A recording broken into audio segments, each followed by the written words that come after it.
प्रयागराज में UP PCS के फैसले के विरोध में छात्र लगातार 3 दिनों से प्रदर्शन कर रहे हैं। ऐसा लगता है जैसे देश के तमाम युवाओं को इस बात को समझ लेना चाहिए कि परीक्षा और नौकरी के लिए संघर्ष करना ही अब उनकी नियति है।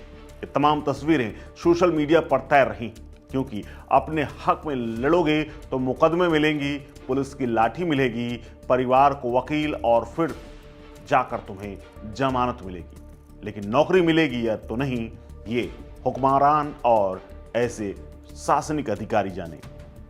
जी हां, दरअसल यूपी लोक सेवा आयोग के बाहर बैठे हुए तमाम छात्रों के प्रोटेस्ट के दौरान जिस तरह से सरकारी बैरियर और नामी कोचिंग के बैरिकेड और एक होल्डिंग फाड़ने का आरोप लगा है, जिसके बाद 12 लोगों पर एफआईआर दर्ज हुई है, 10 अज्ञात में 2 नामजद।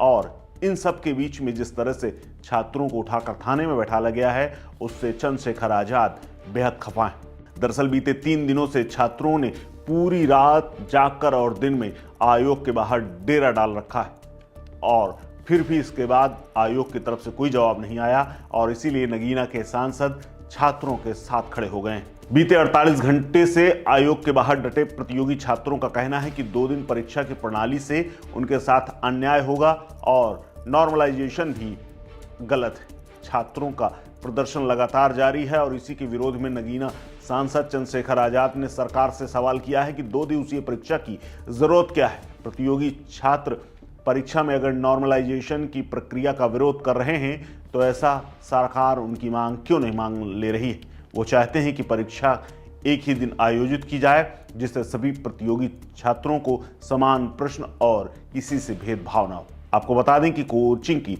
होल्डिंग फाड़ने के मामले का वीडियो वायरल हुआ था, जिसके बाद एफआईआर दर्ज की गई और नामजद हुए 2 अभियुक्त अभिषेक शुक्ला, राघवेंद्र और तमाम 10 लोगों को तोड़फोड़, सरकारी काम में बाधा डालने समेत कई गंभीर धाराओं में बीएनएस के तहत मुकदमा दर्ज किया गया है। और अब चंद्रशेखर आजाद ने छात्रों के साथ आंदोलन में उतरने की बात कही, लेकिन उन्होंने ये कहा है कि आंदोलन छात्रों का है, इसलिए अगर मैं जाऊंगा तो राजनीति लगेगी, इसीलिए मैं वहां नहीं जा रहा, लेकिन मेरा पूरा साथ छात्राओं के साथ। क्या कुछ कहा है चंद्रशेखर आजाद ने, सुनिए। यूपीएससी एग्जाम को लेकर के जिस तरीके से धरने पर बैठे लाठीचार्ज हुआ है, ये बहुत महत्वपूर्ण है।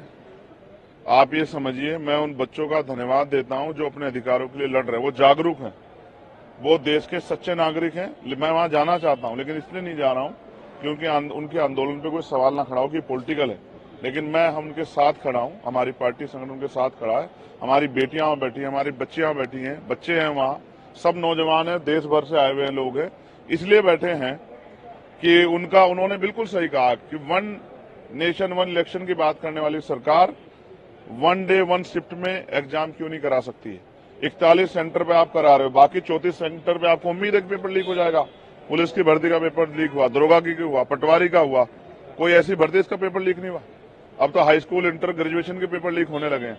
और मैं फिर कह रहा हूं, नारा बोलचा दिया उन्होंने मुख्यमंत्री जी के लिए कि अगर पेपर बटेंगे, एक की जगह 2 पेपर होंगे तो नंबर कटेंगे, और फिर कहीं ना कहीं धांधली होगी। धांधली को रोकना है, पारदर्शिता के साथ एग्जाम कराना है, तो बच्चों की मांग को मानना पड़ेगा। 3 दिन से बच्चे वहां हैं, 2 रात हो गई बेटियों को बैठे हुए।